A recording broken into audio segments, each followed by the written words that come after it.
All right, ladies and gentlemen, here we are moving on to Game 6 of the Best of 7. This is just going to be for show match purposes here. We can see that Texaneous, we let the players go ahead and just pick their favorite races for this match. So Texaneous spawning in as the Commando Knob, Alwayzlame spawning in as the Ravener Alpha. I am Harlequin here today with 5-star. What is this map? Tell me a little bit about this because you've been playing a lot of these more than I have. This map is kind of interesting. You've got the top and the right side are sort of... This is Bay of Gratz, is that the name of it? Yeah, Bay of Gratz is the name of it. And as you can see, the bottom and the top areas here, right, you got the 2 victory points there. You got the 2 victory points on the one bottom side, and you got the one up top. The requisition points up top are actually incredibly important, as is that victory point. And you can see there's nothing in the center except for, well, a lot of power. So there's kind of like... everything is well proportioned. There's a good reason to be in every part of the map here. Oh, cool. Okay, so if you control the center, you get power. The fortress to the right-hand side has more victory points, but less requisition. The fortress to the left-hand side, more requisition, less victory points. So it's kind of an interesting dynamic. I actually like that a lot. Yeah, and you also have a path to each player's main power if you look at the right side victory point area. So that whole kind of narrowish corridors area is all there for a purpose. And actually, it's not that narrow. I kind of like the map design there. There are some choke points there, but there's also some areas big enough to allow you to have a proper combat. Nice. Yeah, this is kind of a fun dynamic. Just from a game theory layout kind of point of view, this kind of makes sense to me. In terms of fortresses battling each other, one having an advantage and whatnot. So it looks like the Commando Knob right now immediately going for that extra equipment upgrade that's really important for doing a lot of early infiltration and whatnot here. Meanwhile, we're seeing these Sluggas able to force off the Ravener Alpha a little bit here. Tex actually went ahead and grabbed one of the middle power nodes and put a fortification on it. Wanting to go ahead and get that down, prevent Alwayzlame from immediately taking it back and maybe immediately getting some extra power. Meanwhile, Tex is also building power on his primary node. And we have a bit of a battle up top here with the Ravener Alpha and his minions. We'll see if the K-Knob makes use of this guard tower at all. Because that building... oh, he's going to try to get the shooters in there. Oh, he yeah, does indeed get them in there. Not a bad idea. They upgrade big shooter. Oh! So now... they only had 2 models left. As regular shooters, they would not have done very much at all. But as big shooters, they're going to do quite a lot of damage in that building. We're seeing these Hormigons just getting whittled down. And now these big shooters will retreat out finally here.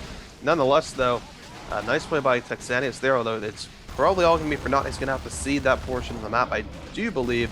So Ravener Alpha should be able to first. Oh, there's another building over here. He's going to keep jumping back and forth in the cover there. Not a bad idea. Oh, I completely forgotten about that one.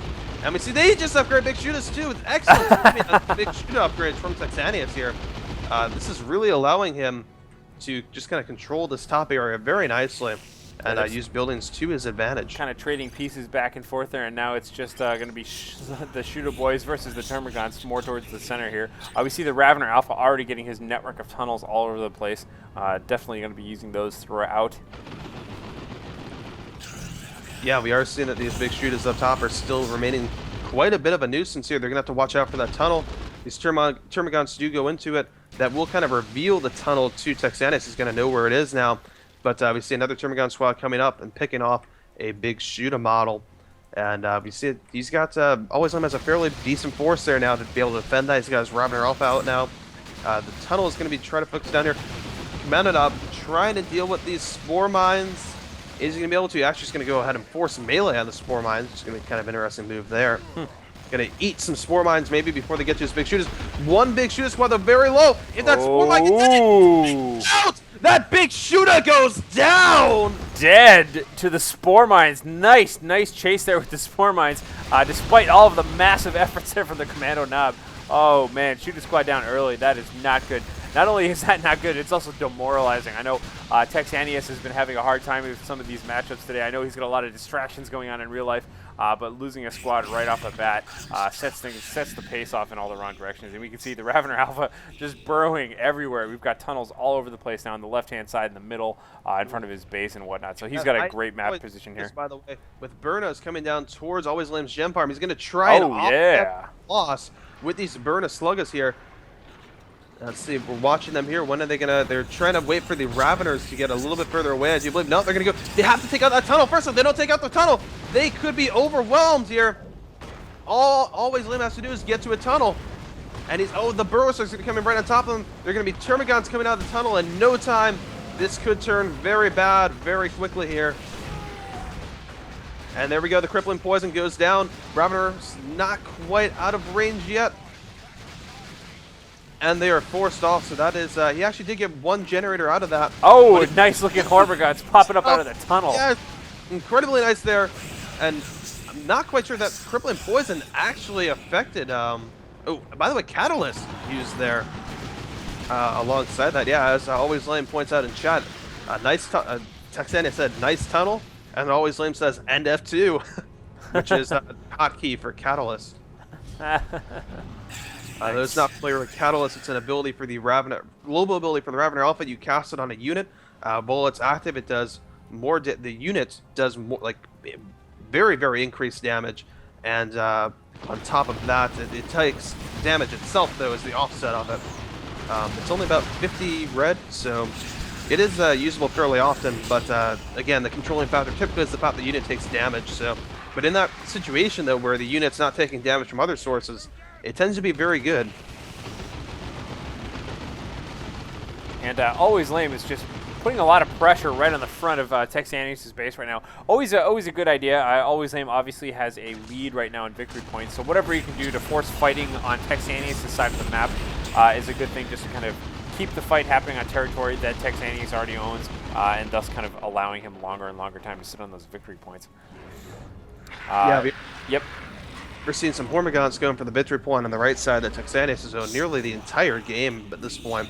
The K-Nob is trying to take this victory point up in the top left, away from the Ravener Alpha, but a bunch of things are spawning right here. Shoot a squad in a lot of trouble. They're going to have to retreat out. K-Nob's going to finish the cap and then probably have to spike a stun grenade and get out. Yep. That's... oh, no, he just goes for the retreat. Yeah, he actually was going for the stun grenade. Actually, may have just been mistimed, honestly. That is one of those things very, very easy to mistime.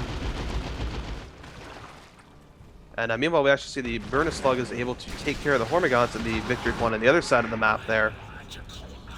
But having the Burner Sluggers over there means they are not over here where the main conflict is. Having lost that Shooter squad means that Texaneous is kind of a little short on exactly where we would like to be in terms of force composition here in that main battle. Yeah, once again, just kind of keeping the pressure right outside of Texaneous' base. We see Tex grabbing a war truck right now, going to try and help out a little bit with the mobility. Again, the mobility of the Ravener Alpha is just the hardest part about dealing with any of this. Ravener Alpha charging in for some unknown reason right now, taking a lot of excess damage, retreating away. Trying to save that tunnel, I think. Oh, yeah, okay. Do it. I think he was trying to go ahead and force them to focus him as opposed to the tunnel. But as we see, there's no other forces that Alwayzlame really had there to go ahead and focus on getting into a tunnel, so it didn't make too much sense from that standpoint, honestly. But that's the only thing I can really think of that he's trying to do there. Slugger Boys down here in the south doing a good job chasing away all the Termagants and Hormagaunts right now. Going to be able to regain control of that power node, perhaps, but I think they're probably just going to go for the victory node instead. Maybe? I don't know. We'll see where he's going to go, actually. One Hormagaunt running away from a commando knob. I believe high explosive shells had just finished upgrade. That Hormagaun's gonna get out alive. Oh, 10 hit points. Oh, unfortunately, that shotgun just was not able to land any good shots there. Yeah, that is really one of the things that you just absolutely give up with a special shooter. You gain high explosive shells, which is huge on damage, but it's on this really big cooldown timer. And if your opponent can minimize the damage of that, it is something. Ooh, we're going to see commandos coming out for Texaneous here. I like this choice because I always like commandos. Oh, nice. Just calling them in down in the south there. Looks pretty good. Yeah, he's going to get support. Maybe prepare for a generator bash here on Alwayzlame. Certainly these commandos will be able to cover that with Love to Daka. They'll be able to knock back these Termagants. Termagant's not wasting any time, putting a little bit of pressure on those commandos. Commandos, commandos, there we go. Yeah, the commandos have the range advantage here. Or, I mean, my bad, the Termagants have the range advantage. But commandos going ahead using Love to Daka to neutralize that. They've got to take this tunnel down very quickly. Is Texaneous going to... He does prioritize the tunnel this time. Meanwhile, this War Truck not in the best spots, getting wailed on by some Venom Broods. It's very low. Ravener's coming up behind it. They're trying to finish off 5, 4, 3, 2. 2 health on the War Truck. No, and it's out of control. Out of control. Oh, and the War Truck crashes down. Oh, that was unfortunate. Yeah, the Venom Brood coming out there just in time, synergizing really well with that Ravener Brood, putting a lot of pressure up top, capping that point. And you can see once again that it looks like Texaneous did go ahead with the rest of this Gen Bash down south right now. His Slugger Boy's taking a bit of damage from this focus fire from the double Termagants right now, but at least he's able to take care of these generators. We do see a nice little Commando Knob Squad heading up there. Looks like just kind of defending him, though. He is going to be able to fix that. However, though, he is engaged in melee. He should just back off probably and burn that stuff down. Oh, love the DACA went off right then as well. Yeah, he was trying to do Burner Bomb, love the DACA. He put the Burner Bomb.